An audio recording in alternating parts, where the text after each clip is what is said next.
After the war, I felt that with my Lithuanian language in the West, I cannot communicate to anybody. Lithuanian language is practically unknown. People don't even know where Lithuania is now, most of the time. So I gravitated, I think, from necessity to cinema as a language through which, I could talk to everybody and tell, about where I come from, what's happening to my country, what's happening to all those countries. I could shout, I could cry, I could, be angry by means of this new language. What I discovered though later, that I was wrong. This language was not universal. As soon as I began going deeper into cinema, I discovered that cinema also, as soon as you begin to go into more sensitive areas of the content, you have to use more sensitive, more condensed language. And there are like dialects, same as like in language, same in cinema. There is this little, I gravitated to this little almost dialect, little minority that speaks only in avant-garde film language. And therefore I'm still as inaccessible to the masses as I was with my Lithuanian language, because the avant-garde film, the independent film, is a minority. But that's very natural, and I think it would be wrong as some independent begin to dream about, the success and everybody seeing their work. That's nonsense. Then that way, in order to achieve that, then you have to change your content, to simplify or to deal with some areas that are maybe have to do either with propaganda or just the surface realities, which then gradually will destroy what you are all about.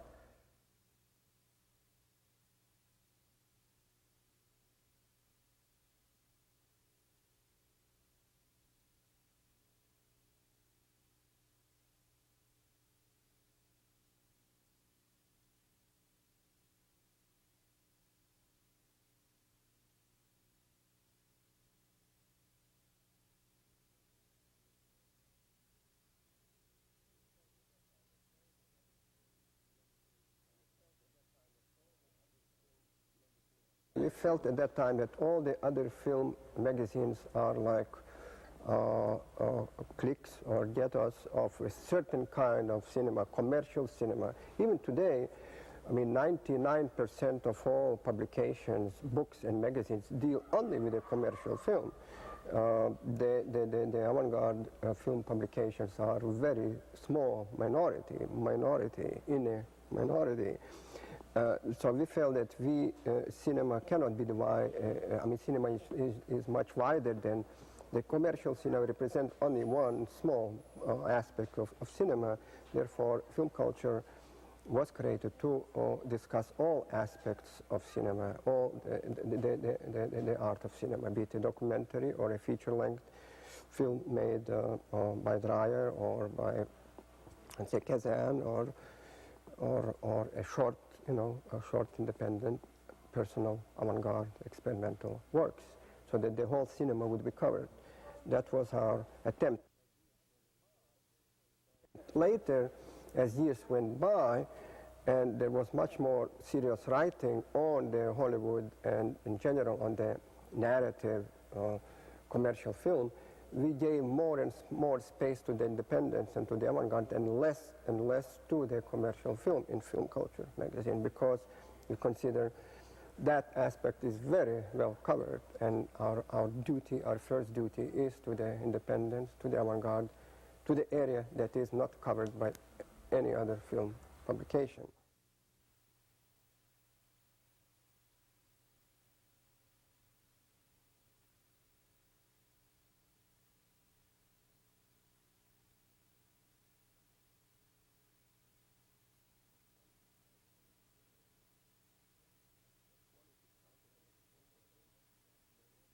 One is excited about the filmmaking, then of course at least I like to share with others.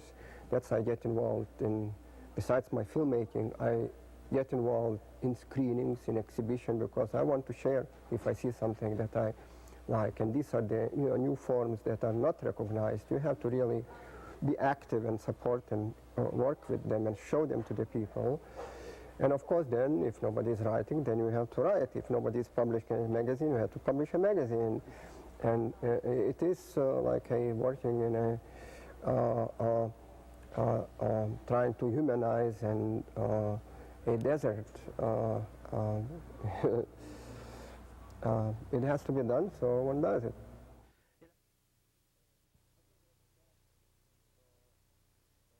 I think that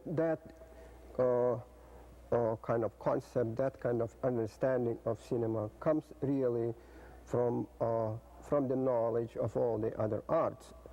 I mean, in all the arts we have long forms and we have short forms. We have, cinema is no exception. You have in music very short songs and then you have longer musical works, and same in painting, same in dance, and same in every other art. And cinema, of course, is no exception. Therefore, it's very natural for cinema to develop a variety of forms that actually the content itself, as it developed and expanded during the last 30 years into new areas, it had to develop new forms as new content dictates new techniques and new forms.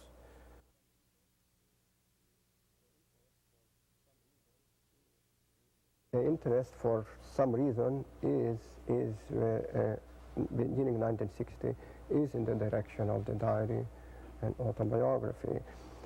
It may be because the rest of the civilization is deadening everything and making everything very uniform, so that everything is becoming the same and everything is losing taste and character and personality, and so that there is an attempt then to go to balance, to counteract that by really descending deeper into the personal, so that how else can you fight against the current civilization that is that is very much against anything that is personal, individual. Everything has to be mass product. All the media, all the films, or whatever you see every day, read or hear, goes towards that. So I think that there is a tendency that then to at least maybe the small minority in the arts, and to retreat, to go just the opposite direction, to the most personal, most objective, and develop it and save it before it's killed.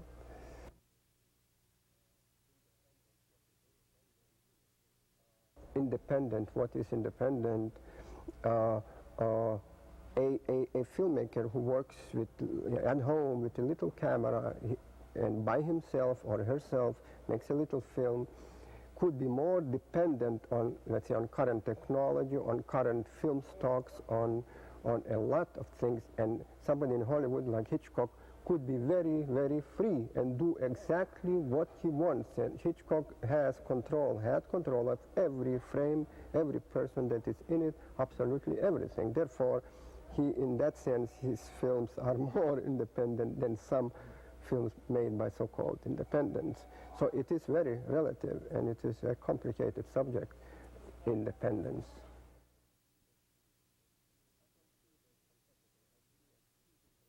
I don't see it as competitive. I see it as two different tools making moving images, and there will be other tools, and there are already.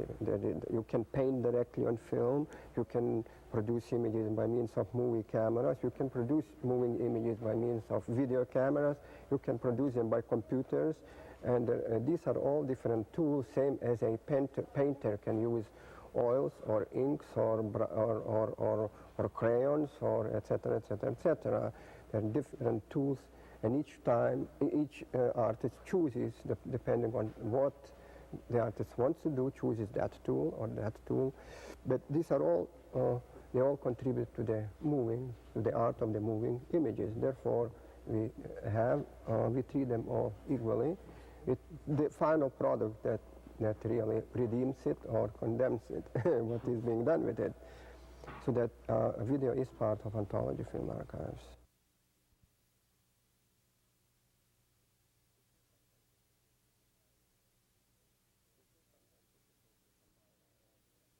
It is sometimes difficult to combine all those things, but sometimes the more one does, the more one can do. My writing covers different areas. All my writing, like poetry, is only in Lithuanian. Somehow it deals with my Lithuanian, with the memories and past, and it's the past that I cannot really put it in film. And film, when my film deals with very concrete reality, and right now, which I'm facing day after day, my friends, my surroundings, the city, that is the diary notebook form. That means one deals with the memory and past, the other deals with the present. So they are very somehow different, and they don't clash, they're not opposed.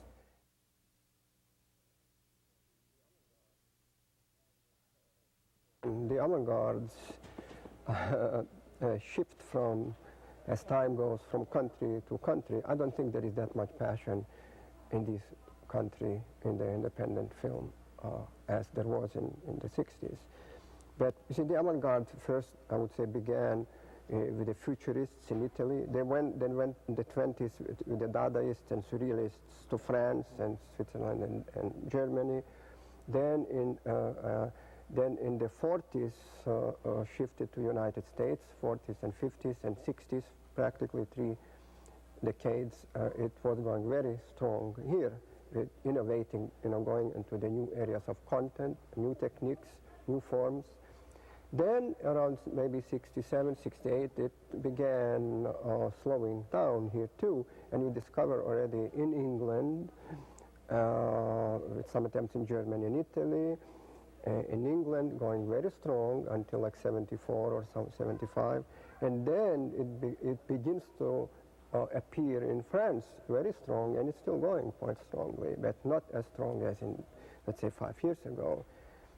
And then it begins to shift, I am discovering now, to the east. In Japan is very active. I think some of the most interesting work in the independent avant-garde film today is being done in Japan. Very active, very productive everywhere, all over Japan. A lot is being done, and the excitement, the passion is there, which I don't see much anywhere else right now.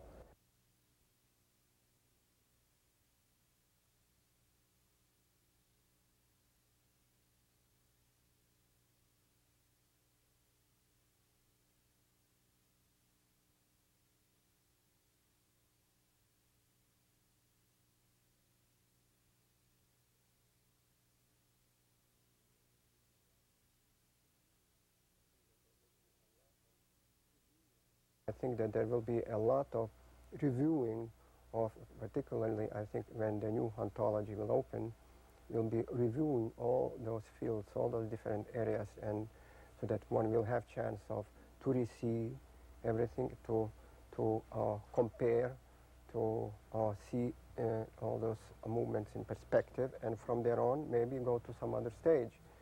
I think there is a lack presently of knowledge of what has been done during the last 20 years. There is very difficult to have a general, wider grasp. In New York, presently, now, nobody knows what has really been achieved in England, or in France, or in Japan.